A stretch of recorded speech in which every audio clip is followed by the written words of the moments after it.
श्री सच्चिदानंद सद्गुरु साईनाथ महाराज की जय।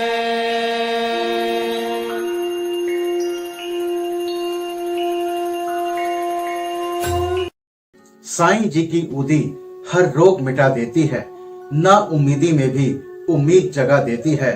हर लेती है जीवन की तमाम बाधाएं, सूखी बगिया में भी उदी हर फूल खिला देती है। ओम श्री साईनाथाय नमः। आदरणीय साईं भक्तों, आप सभी को मेरा प्यार भरा नमस्कार। साईं ज्ञान गंगा के सभी एपिसोड्स को पसंद करने के लिए आपका दिल से आभार। आशा करते हैं कि साईं ज्ञान गंगा का ये नया वीडियो भी आपको अवश्य पसंद आएगा। पसंद आने पर आप वीडियो को लाइक कीजिएगा, ज्यादा से ज्यादा शेयर कीजिएगा, और यदि आपने अभी तक हमारे चैनल को सब्सक्राइब नहीं किया है तो प्लीज अभी सब्सक्राइब कीजिएगा। तो आइए शुभारंभ करते हैं साईं ज्ञान गंगा का। इस एपिसोड में उदी के महात्म का वर्णन किया जाएगा। आइए पहले हम संतों के चरणों में प्रणाम करें, जिनकी कृपा दृष्टि मात्र से ही समस्त पाप समूह भस्म होकर हमारे आचरण के दोष नष्ट हो जाएंगे। उनसे वार्तालाप करना हमारे लिए शिक्षाप्रद और अति आनंददायक है। वे अपने मन में ये मेरा और वो तुम्हारा ऐसा कोई भेद नहीं रखते। इस प्रकार के भेदभाव की कल्पना उनके हृदय में कभी भी उत्पन्न नहीं होती। उनका ऋण इस जन्म में तो क्या, अनेक जन्मों में भी न चुकाया जा सकेगा। चाहे कोई कितना ही विद्वान अथवा वेद और वेदांत में पारंगत क्यों ना हो, वो अपने निर्दिष्ट स्थान पर नहीं पहुंच सकता जब तक कि उसकी सहायतार्थ कोई योग्य पथ प्रदर्शक न मिल जाए, जिसके पद चिन्हों का अनुसरण करने से ही मार्ग में मिलने वाले गड्ढों, खंदकों और हिंसक प्राणियों के भय से मुक्त हुआ जा सकता है। और इस विधि से ही संसार यात्रा सुगम तथा कुशलता पूर्वक पूर्ण हो सकती है। इस विषय में बाबा का अनुभव जो उन्होंने स्वयं बतलाया, वास्तव में आश्चर्यजनक है। यदि हम उसका ध्यान पूर्वक अनुसरण करेंगे तो हमें निश्चय ही श्रद्धा, भक्ति और मुक्ति प्राप्त होगी। श्री हेमाड पंत जी बताते हैं कि एक समय वे 4 सहयोगी मिलकर धार्मिक एवं अन्य पुस्तकों का अध्ययन कर रहे थे। इस प्रकार प्रबुद्ध होकर हम लोग ब्रह्म के मूल स्वरूप पर विचार करने लगे। एक ने कहा कि हमें स्वयं की ही जागृति करनी चाहिए, दूसरों पर निर्भर रहना हमें उचित नहीं है। इस पर दूसरे ने कहा कि जिसने मनोनिग्रह कर लिया है वो धन्य है। हमें अपने संकीर्ण विचारों व भावनाओं से मुक्त होना चाहिए, क्योंकि इस संसार में हमारे अतिरिक्त और कुछ भी नहीं है। तीसरे ने कहा कि ये संसार सदैव परिवर्तनशील है, केवल निराकार ही शाश्वत है, अतः हमें सत्य और असत्य में विवेक करना चाहिए। तब स्वयं बाबा ने कहा, केवल पुस्तकीय ज्ञान से कोई लाभ नहीं, हमें तो अपना कर्तव्य करते रहना चाहिए। दृढ़ विश्वास और पूर्ण निष्ठा पूर्वक हमें अपना तन, मन, धन और पंच प्राण आदि सर्वव्यापक गुरुदेव को अर्पण कर देने चाहिए। गुरु भगवान है, सबका पालनहार है। इस प्रकार वाद विवाद के उपरांत हम चारों वन में ईश्वर की खोज को निकले। हम 4 विद्वान बिना किसी से सहायता लिए केवल अपनी स्वतंत्र बुद्धि से ही ईश्वर की खोज करना चाहते थे। मार्ग में हमें एक बंजारा मिला, जिसने हमसे पूछा, हे सज्जनों, इतनी धूप में आप लोग किस ओर प्रस्थान कर रहे हैं? प्रत्युत्तर में हम लोगों ने कहा कि वन की ओर। उस बंजारे ने हमसे पुनः पूछा, कृपया ये तो बतलाइए कि वन की ओर जाने का उद्देश्य क्या है? हम लोगों ने उसे टाल मटोल वाला उत्तर दे दिया। हम लोगों को निरुद्देश्य सघन भयानक जंगलों में भटकते देखकर उसे दया आ गई। तब उस बंजारे ने अति विनम्र होकर हम लोगों से निवेदन किया, आप अपनी गुप्त खोज का हेतु चाहे मुझे ना बतलाएं, किंतु मैं प्रत्यक्ष देख रहा हूं कि दोपहर के प्रचंड सूरज की तीव्र किरणों की तपिश से आप लोग अधिक कष्ट पा रहे हैं। कृपया यहाँ पर कुछ क्षण विश्राम कर जलपान कर लीजिए। आप लोगों को सुहृदय तथा नम्र होना चाहिए। बिना पथ प्रदर्शक के इस अपरिचित भयानक वन में भटकते फिरने से कोई लाभ नहीं है। यदि आप लोगों की तीव्र इच्छा ऐसी ही है तो कृपया किसी योग्य पथ प्रदर्शक को साथ ले लें। उसकी विनम्र प्रार्थना पर ध्यान न देकर हम लोग आगे बढ़े। हम लोगों ने विचार किया कि हम स्वयं ही अपना लक्ष्य प्राप्त करने में समर्थ हैं, तब फिर हमें किसी के सहारे की आवश्यकता नहीं है। जंगल बहुत विशाल और पथहीन था। वृक्ष इतने ऊंचे और घने थे कि सूर्य की किरणों का भी वहां पहुंच सकना कठिन था। परिणाम ये हुआ कि हम मार्ग भूल गए और बहुत समय तक यहाँ वहां भटकते रहे। भाग्यवश हम लोग उसी स्थान पर पुनः जा पहुंचे जहां से पहले प्रस्थान किया था। तब वही बंजारा हमें पुनः मिला और कहने लगा, अपने चातुर्य पर विश्वास कर आप लोगों को पथ की विस्मृति हो गई है। प्रत्येक कार्य में, चाहे वो बड़ा हो या छोटा, मार्गदर्शक आवश्यक है। ईश्वर प्रेरणा के अभाव में सत्पुरुषों से भेंट होना संभव नहीं। भूखे रहकर कोई कार्य पूर्ण नहीं हो सकता। इसलिए यदि कोई आग्रह पूर्वक भोजन के लिए आमंत्रित करे तो उसे अस्वीकार न करो। भोजन तो भगवान का प्रसाद है, उसे ठुकराना उचित नहीं। यदि कोई भोजन के लिए आग्रह करे तो उसे अपनी सफलता का प्रतीक जानो। इतना कहकर उस बंजारे ने हमसे पुनः भोजन करने का अनुरोध किया। फिर भी हम लोगों ने उसके अनुरोध की उपेक्षा कर भोजन करना अस्वीकार कर दिया। उसके सरल और गूढ़ उपदेशों की परीक्षा किए बिना ही मेरे 3 साथियों ने आगे को प्रस्थान कर दिया। अब आप अनुमान करें कि वे लोग कितने अहंकारी थे। मैं क्षुधा और तृषा से अत्यंत व्याकुल था ही बंजारे के अपूर्व प्रेम ने भी मुझे आकर्षित कर लिया। यद्यपि हम लोग अपने को अत्यंत विद्वान समझते थे, परंतु दया एवं कृपा किसे कहते हैं उससे सर्वथा अनभिज्ञ ही थे। बंजारा था तो एक शूद्र, अनपढ़ और गंवार, परंतु उसके हृदय में महान दया थी, जिसने बार बार भोजन के लिए आग्रह किया। जो दूसरों पर निस्वार्थ प्रेम करते हैं, सचमुच में वे ही महान है। मैंने सोचा कि इसका आग्रह स्वीकार कर लेना ज्ञान प्राप्ति के हेतु शुभ आवाहन है, और मैंने इसी कारण उसके दिए हुए रूखे सूखे भोजन को आदर व प्रेम पूर्वक स्वीकार कर लिया।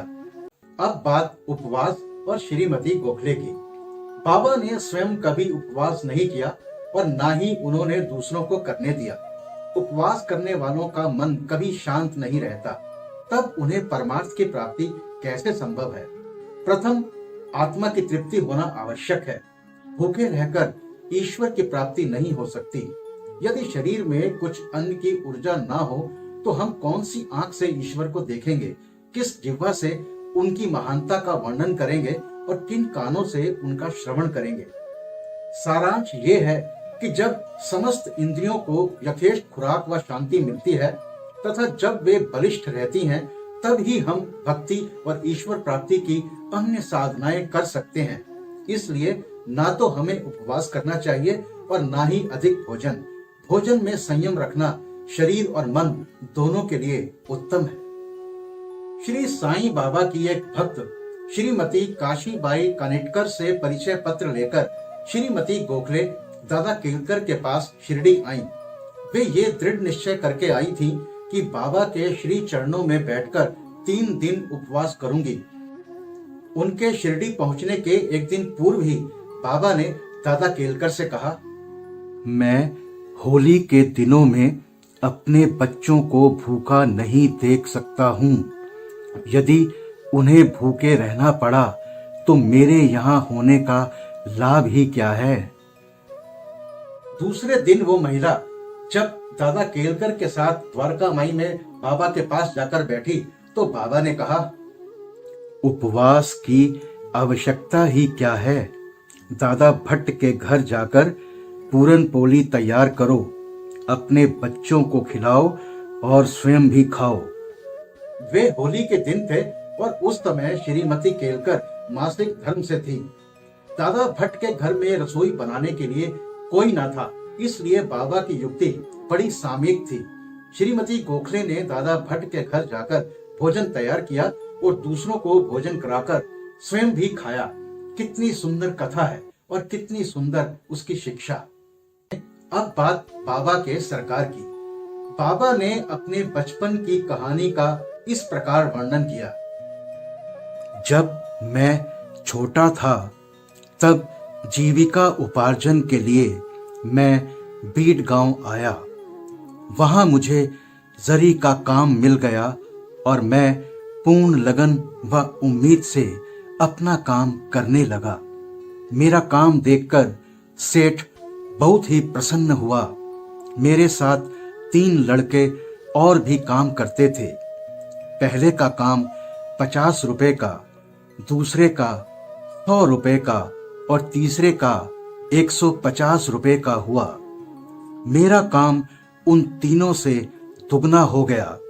मेरी निपुणता देखकर सेठ बहुत ही प्रसन्न हुआ। वो मुझे अधिक चाहता था और मेरी प्रशंसा भी करता रहता था। उसने मुझे एक पूरी पोशाक प्रदान की, जिसमें सिर के लिए एक पगड़ी और शरीर के लिए एक शेला भी थी। मेरे पास वो पोशाक वैसी ही रखी रही।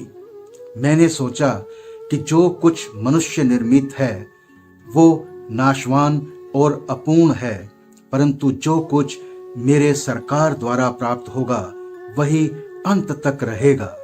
किसी भी मनुष्य के उपहार की उससे समानता संभव नहीं है। मेरे सरकार कहते हैं ले जाओ, परंतु लोग मेरे पास आकर कहते हैं मुझे दो, मुझे दो। जो कुछ मैं कहता हूँ उसके अर्थ पर कोई ध्यान देने का प्रयत्न नहीं करता। मेरे सरकार का खजाना आध्यात्मिक भंडार भरपूर है और वो बह रहा है। मैं तो कहता हूँ कि खोदकर गाड़ी में भरकर ले जाओ। जो सच्ची माँ का लाल होगा उसे स्वयं ही भरना चाहिए। मेरे फकीर की कला, मेरे भगवान की लीला और मेरे सरकार का बर्ताव सर्वथा अद्वितीय है। मेरा क्या, ये शरीर मिट्टी में मिलकर सारे भूमंडल में व्याप्त हो जाएगा तथा फिर ये अवसर कभी प्राप्त ना होगा। मैं चाहे कहीं जाता हूँ या कहीं बैठता हूँ, परंतु माया फिर भी मुझे कष्ट पहुंचाती है।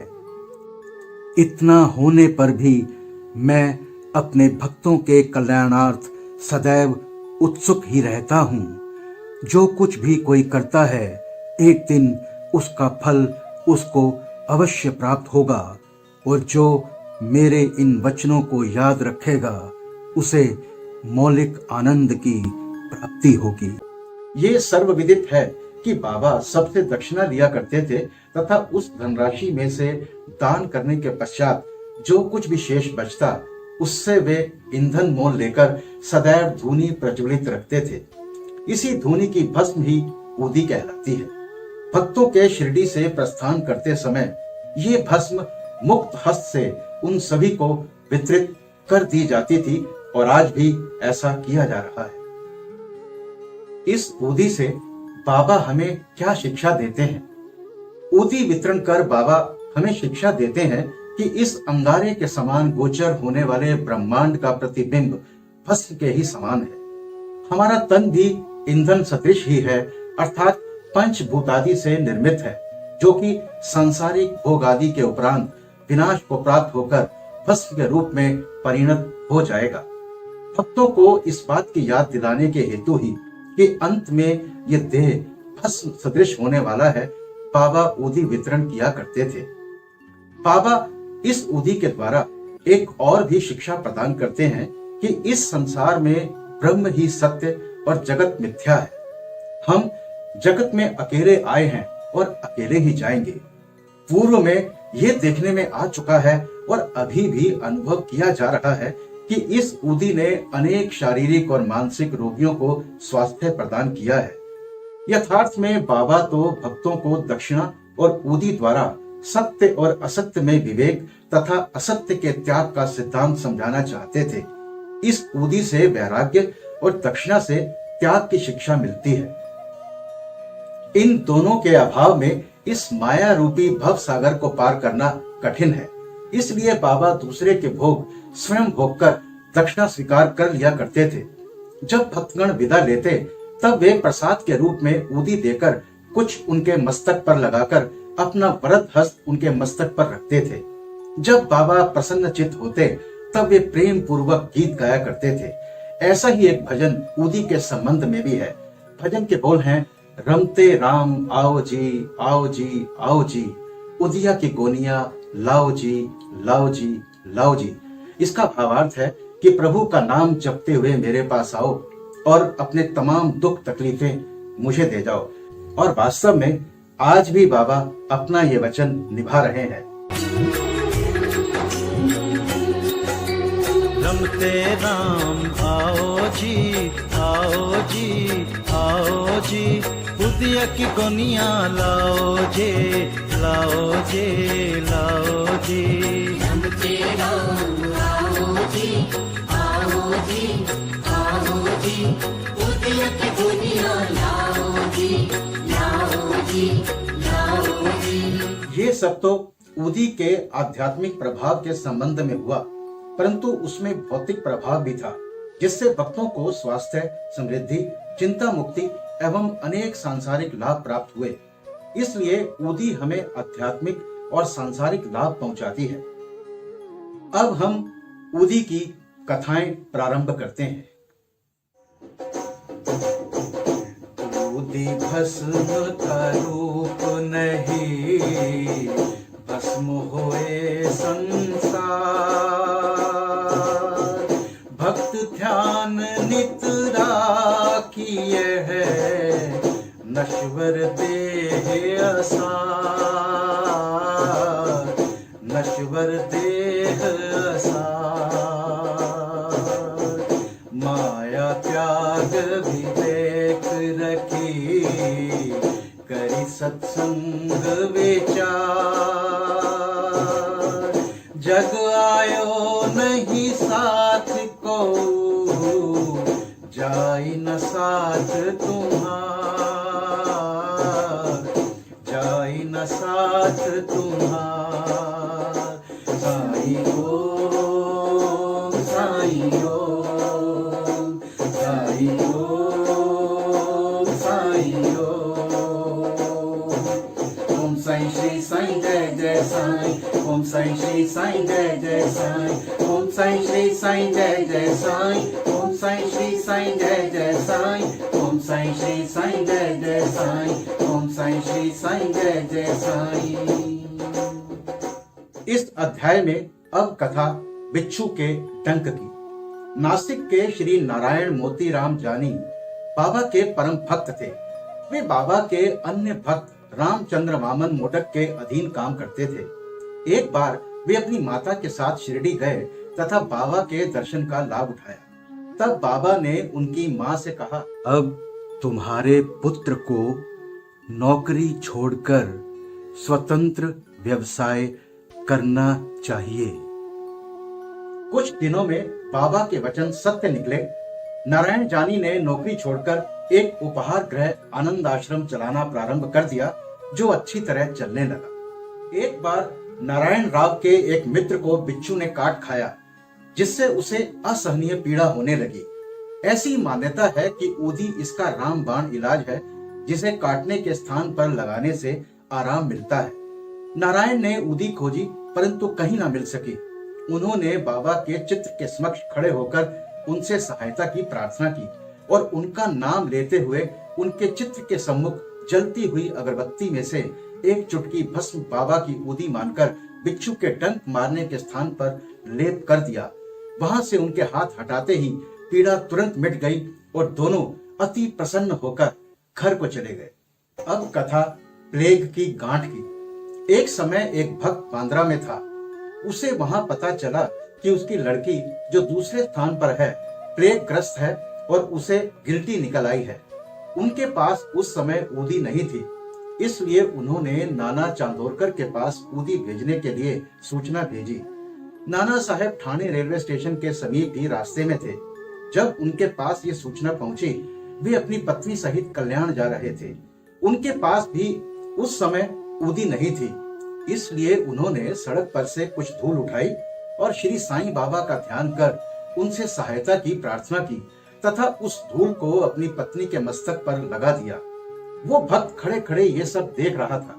जब वो घर लौटा तो उसे जानकर अति हर्ष हुआ कि जिस समय से नाना साहेब ने ठाणे रेलवे स्टेशन के पास बाबा से सहायता करने की प्रार्थना की, तभी से उनकी लड़की की स्थिति में पर्याप्त सुधार हो चला था, जो गत 3 दिनों से पीड़ित थी। अब बात जामनेर के विलक्षण चमत्कार की। सन 1904-5 में नाना साहेब चांदोरकर खानदेश जिले के जामनेर में मामलतदार थे। जामनेर शिरडी से लगभग 100 मील से भी अधिक दूरी पर है। उनकी पुत्री मैना ताई गर्भावस्था में थी और प्रसव काल समीप ही था। उसकी स्थिति अति गंभीर थी। 2-3 दिनों से उसे प्रसव वेदना हो रही थी। नाना साहब ने सभी संभव प्रयत्न किए, परंतु वे सब व्यर्थ ही सिद्ध हुए। तब उन्होंने बाबा का ध्यान किया और उनसे सहायता की प्रार्थना की। उस समय शिरडी में एक रामगीर बुआ, जिन्हें बाबा बापूगीर बुआ के नाम से पुकारते थे, अपने घर खानदेश को लौट रहे थे। बाबा ने उन्हें अपने समीप बुलाकर कहा, तुम घर लौटते समय थोड़ी देर के लिए जामनेर में उतरकर ये ऊदी और आरती श्री नाना साहेब को दे देना। रामगीर बुआ बोले कि मेरे पास केवल 2 ही रुपए हैं, जो कठिनाई से जलगांव तक के किराए को ही पर्याप्त होंगे। फिर ऐसी स्थिति में जलगांव से और 30 मील आगे जाना मेरे लिए कैसे संभव होगा। बाबा ने उत्तर दिया, चिंता की कोई बात नहीं, तुम्हारी सब व्यवस्था हो जाएगी। तब बाबा ने श्यामा से माधवराव आडकर द्वारा रचित प्रसिद्ध आरती की प्रतिलिपि कराई और ऊदी के साथ नाना साहेब के पास भेज दी। बाबा के वचनों पर विश्वास कर रामगीर बुआ ने शिरडी से प्रस्थान कर दिया और 2:45 बजे रात्रि को जलगांव पहुंचे। इस समय उनके पास केवल 2 आने ही शेष थे, जिससे वे बड़ी दुविधा में थे। इतने में ही एक आवाज उनके कानों में पड़ी कि शिरडी से आए हुए बापूगीर बुआ कौन है। उन्होंने आगे बढ़कर बताया कि मैं ही शिरडी से आ रहा हूँ और मेरा ही नाम बापूगीर बुआ है। उस चपरासी ने, जो कि अपने आप को नाना साहेब चांदोरकर द्वारा भेजा हुआ बतला रहा था, उन्हें बाहर लाकर एक शानदार तांगे में बिठाया, जिसमें 2 सुंदर घोड़े जुते हुए थे। अब वे दोनों रवाना हो गए। तांगा बहुत वेग से चल रहा था। प्रातःकाल वे एक नाले के समीप पहुंचे, जहां तांगे वाले ने तांगा रोककर घोड़ों को पानी पिलाया। इसी बीच चपरासी ने रामगीर बुआ से थोड़ा सा नाश्ता करने को कहा। उसकी दाढ़ी मूछे तथा अन्य वेशभूषा से उसे मुसलमान समझकर उन्होंने जलपान करना अस्वीकार कर दिया। तब उस चपरासी ने कहा कि मैं गढ़वाल का क्षत्रिय वंशी हिंदू हूँ। ये सब नाश्ता नाना साहेब ने आपके लिए ही भेजा है तथा इसमें आपको कोई आपत्ति और संदेह नहीं करना चाहिए। तब वे दोनों जलपान कर पुनः रवाना हुए और सूर्योदय काल में जामनेर पहुंच गए। रामगीर बुआ लघु शंका को गए और थोड़ी देर में जब वे लौटकर आए तो क्या देखते हैं कि वहां पर ना तो तांगा था और ना तांगे वाला और ना ही तांगे के घोड़े। उनके मुख से एक शब्द भी न निकल पा रहा था। वे समीप ही कचहरी में पूछताछ करने गए और वहां उन्हें बतलाया कि इस समय मामलतदार घर पर ही हैं। वे नाना साहब के घर गए और उन्हें बतलाया कि मैं शिरडी से बाबा की आरती और ऊदी लेकर आ रहा हूँ। उस समय मैना ताई की स्थिति बहुत ही गंभीर थी और सभी को उसके लिए बड़ी चिंता थी। नाना साहब ने अपनी पत्नी को बुलाकर ऊदी को जल में मिलाकर अपनी लड़की को पिला देने और आरती करने को कहा। उन्होंने सोचा कि बाबा की सहायता बड़ी सामयिक है, थोड़ी देर में ही समाचार प्राप्त हुआ कि प्रसव कुशलता पूर्वक होकर समस्त पीड़ा दूर हो गई है। जब रामवीर बुआ ने नाना साहेब को चपरासी, तांगा तथा जलपान आदि रेलवे स्टेशन पर भेजने के लिए धन्यवाद दिया तो नाना साहब को यह सुनकर महान आश्चर्य हुआ और वे कहने लगे कि मैंने ना तो कोई तांगा या चपरासी ही भेजा था और ना ही मुझे शिरडी से आपके पधारने की कोई पूर्व सूचना ही थी। बाबा अमर हैं क्योंकि वे जन्म और मृत्यु से परे हैं। एक बार भी अनन्य भाव से जो उनकी शरण में जाता है, वो चाहे कहीं भी हो, बाबा उसे सहायता पहुंचाते हैं। बाबा पल पल हमारे साथ ही खड़े हैं। वो जैसा चाहते हैं वैसा रूप धरकर अपने भक्त के समक्ष प्रकट हो जाते हैं और उसकी तमाम इच्छाएं पूर्ण कर देते हैं। उत्सुकता पूर्वक बाबा के चित्र को देखना ही बाबा के प्रत्यक्ष दर्शन के सदृश है। ये बात बाला बुआ सुतार की कथा से स्पष्ट हो जाती है। मुंबई में एक बाला बुआ नाम के संत थे जो कि अपनी भक्ति, भजन और आचरण के कारण आधुनिक तुकाराम के नाम से विख्यात थे। सन 1917 में वे शिरडी आए। जब उन्होंने बाबा को प्रणाम किया तो बाबा कहने लगे, मैं तो इन्हें 4 वर्षों से जानता हूं। बाला बुआ को आश्चर्य हुआ और उन्होंने सोचा कि मैं तो प्रथम बार ही शिरडी आया हूं, फिर ये कैसे संभव हो सकता है। गहन चिंतन करने पर उन्हें स्मरण हुआ कि 4 वर्ष पूर्व उन्होंने मुंबई में बाबा के चित्र को नमस्कार किया था। उन्हें बाबा के शब्दों की यथार्थता का बोध हो गया और वे मन ही मन कहने लगे कि संत कितने सर्वव्यापक और सर्वज्ञानी होते हैं तथा अपने भक्तों के प्रति उनके हृदय में इतनी दया होती है। मैंने तो केवल उनके चित्र को ही नमस्कार किया था तो भी ये घटना उनको ज्ञात हो गई। इसलिए उन्होंने मुझे इस बात का अनुभव कराया है कि उनके चित्र को देखना ही उनके दर्शन करने के सदृश है। श्री साईं सच्चरित्र का अध्याय यहाँ संपन्न होता है। आशा करते हैं कि ये वीडियो आपको अवश्य पसंद आया होगा। अगर ऐसा है तो वीडियो को लाइक कीजिएगा, ज्यादा से ज्यादा शेयर कीजिएगा और यदि आपने चैनल को सब्सक्राइब नहीं किया है तो प्लीज अभी चैनल सब्सक्राइब कीजिएगा। तो आइए मिलते हैं आपसे अगले गुरुवार को साईं ज्ञान गंगा के नए एपिसोड में। तब तक मस्त रहिए, स्वस्थ रहिए, साईं नाम जपते रहिए। बाबा सबका भला करेंगे। ओम श्री साईनाथाय नमः। अनंत कोटि ब्रह्मांड नायक राजाधिराज योगी राज परे ब्रह्म श्री सच्चिदानंद सद्गुरु साईनाथ महाराज की जय।